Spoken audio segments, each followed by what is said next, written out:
how to go about sort of educating. I think part of the hope of a panel is education, and bringing those questions out, bringing the historical pieces out. I think helping that education process. I think that's helpful. Do you have a question? Oh, sure. You know, I think one thing that's important to understand is that this also is not happening in a vacuum.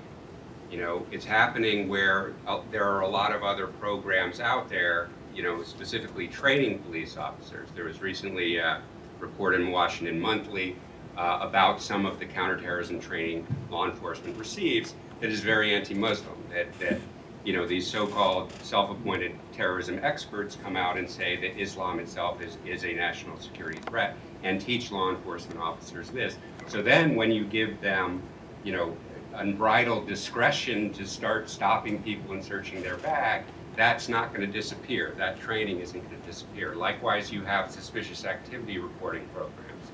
And, you know, one of the things interesting about this program is the fact that somebody would assert their rights and say, no, I'm not going to let you search my bag, I'm leaving, becomes evidence of, you know, suspicion that then drives more law enforcement action. You know, but suspicious activity reporting programs go further. These are the things that the government has said are suspicious activities relevant to terrorism or indicative of terrorism. Taking notes, which I saw the gentleman in the purple tie. I'm afraid I'll have to report you later.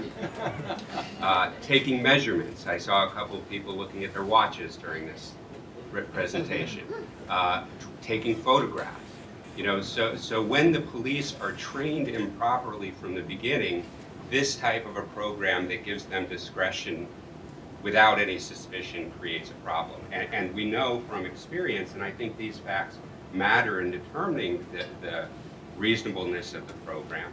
You know, we know, for instance, through the New York Civil Liberties Union, where they got stop and frisk data from the NYPD, that year in and year out, 87, 88, 89% of the people stopped are non-white. You know, and the vast majority of them are completely innocent, and yet this happens year in and year out. So we know that there is a disparate impact from some of these programs. So to give the police one more opportunity to act without any sort of reasonable limitation on their authority, I think is asking for trouble and courting abuse. So psychology is incredibly important, and it's a great point. We have a chapter in the Terrorizing Ourselves book called The Impact of Fear on Public Thinking about Counterterrorism Policy Implications for Communicators. And it goes through research done by US and the world that on how people process these kinds of problems, and especially, hopefully, what kinds of message points, what kinds of communication draw people away from the fear response, going to the amygdala, the primitive part of the brain, which people often do, and that brings out the worst of them, including tribalism and that kind of behavior which manifests as racism. Among other message points is the notion that overreaction hurts us. You might have noticed me using this message point on you in my main talk. You should use it on others. My research isn't extensive, but I tested it on a neighbor of my dad's where I grew up. Rich Trice was the ham radio operator in the neighborhood and the Mr. Security and Safety, and we were sitting out on the deck and I talked about overreaction, and he said, yeah, that's right, yeah. Not only does it explain accurately what the strategic problem is, but it gives people a mental outlet that goes forward. We can get back at these people by denying overreaction, by refusing to overreact, by carrying on as we're fighting back. And it's important to give people that outlet. I suspect, I don't know, but I suspect that a lot of the animus against immigrants over the last decade has been because it's the nearest outlet for people who are very, very fearful of terrorists. It's not a logical, it's not an appropriate outlet, but it's the nearest outlet people have. And I've had conversations about immigration policy where the person finally got sick of me and said, well, they're trying to kill me. And that's my evidence. That's not good research evidence, but anecdotally, I think that people need this outlet. And so giving them the outlet of saying, denying ourselves overreaction is a way of getting back at them. It's an important psychological technique, a communications technique for arguing with your colleagues to adopt better policies. And just quickly, you know, also in the psychology, we should understand what is driving the decision makers, because ultimately here it's 14 people that are making this decision about the bag searches. Maybe it's a couple of judges who would make a decision if it was in the law, and so forth. And the Metro Board has been, especially right now, driven very much by fear. A number of people in the debate about it voiced their feeling that, well, what if we stop this and then something happened, we would get blamed. And I don't think that's a good, I think it's the role of the public official to be willing to do the right thing and risk getting blamed. And actually, ironically, the elected officials on the board were somewhat less likely to be the ones to push for the continuation of this program, and it was some of the expert type folks on the board who were most defending it. But same thing has gone for their reactions in things like the safety that I mentioned before of the actual trains and buses. Also, well, maybe this repairing this one thing is a complete waste of money, but if we don't do it and then something happens, we might get blamed, and we need to figure out how to address those concerns. Ma'am, you were next. Yeah, it feels like we're fighting a rearguard action. We're already being abused, sexually assaulted at the airport, and everybody just now accepts that this is just the way it has to be. These searches have been going on in New York for years. They're going on in Philadelphia. Now they're already going on in Washington. The complacency of people, most people, is like, oh, well, it's just a swab of my bag. What's the big deal? What are we actually going to do about this? I mean, legally, what's the ACLU going to do about it? Are you guys planning something?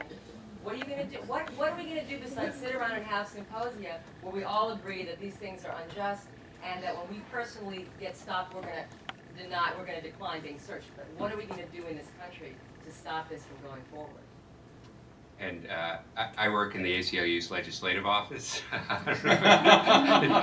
Johnny or Art, you want to? I'll defer to our legal bill, Art Spitzer. That's why I'm not on the panel. Thank you. We are thinking about it. One thing we would like very much is to hear from people who've actually experienced these searches. And although we've tried to send a word out about that fairly broadly, I have yet to speak to a single person who's actually gone through a checkpoint. And I would like to speak to some and see what their experience has been. And people who observed checkpoints, have they observed people apparently being selected because they're not white, for example, or in other ways that don't appear to be the 1 every 7 or 1 every 12 that Metro says it's doing. Have there been people who've gotten to the bottom of the escalator and turned around and gone back up, as Metro says they're allowed to do, and has anything happened to them? But at this point, we're certainly not in a position to file a lawsuit because, frankly, as I said, we haven't spoken to a single person who's been stopped. But you also, I mean, in the case of the TSA, you have solicited stories online because I've seen a lot of them, but nothing's happening there either, right? I can't find people. I can stand in the subway station for 3 hours a day and hope that they'll set up a checkpoint, and that would be a waste of my time. But if you know people who've been through a checkpoint, tell them to give us a call, and that message is to everyone else in the room. And there are certainly some legislative efforts underway with the TSA screening. The temptation to just win, I mean, the desire to want to just win is a natural one and normal one. But it's things like this that energize people, inform people, and carry the messages out that get things done. I'm heartened recently, especially by the way that our constitutional structure is working to solve these liberty problems. Unfortunately, I learned after law school that it's not just the rights in the Bill of Rights that are protections for liberty, but the structure of the Constitution, separation of powers, and federalism that help protect our rights. Last week I was in Harrisburg, Pennsylvania, testifying to the legislature there with regard to bills that have been introduced to restrain federal officials in airports, because airports are actually state jurisdictions. They're not the best pure legal responses, but they're a political response, and we can have that political response because we don't have a unified government in the country. We have a federal government, we have state governments that are contestants for power, and we have localities like DC that are also contestants for power. So when the federal government says, we're going to move this grant money down and make all this stuff happen, it's not necessarily going to happen because local residents have more say in the government of the District of Columbia than they do in the U.S. federal government. So I'm encouraged. I was in Florida a few weeks before that, testifying on Real ID, the national ID law, because the legislators there are saying, what are we doing on behalf of the federal government? Excuse us. So the structure of the government is beneficial for this protection of liberty. There's no snapping your fingers. Everybody has to work on this. Everybody has to communicate about it. Hold events like this. Just continue to get the word out among your peers. Sir? If I may, Professor Ferguson, just to follow up on